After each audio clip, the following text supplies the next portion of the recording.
বীরের বেশে দেশে ফিরলেন ডক্টর মিজানুর রহমান আজহারী।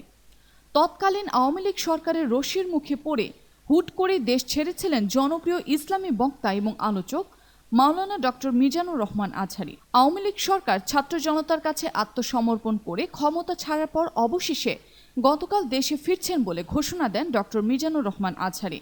আজ সকাল থেকে বিভিন্ন মাধ্যমে তার দেশে ফেরার খবর ছড়িয়ে পড়ে।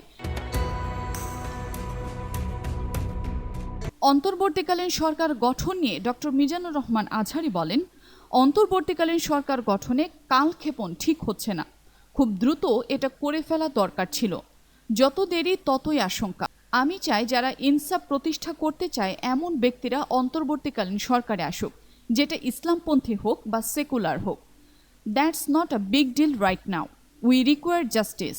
ইনসাফ প্রতিষ্ঠিত হয়েছে এমন একটি সমাজ ব্যবস্থায় যোগ্য ইসলামপন্থীরা নিজেদের আরও মেলে ধরতে পারবেন, আরও জনপ্রিয় হয়ে উঠবেন ইনশাল্লাহ।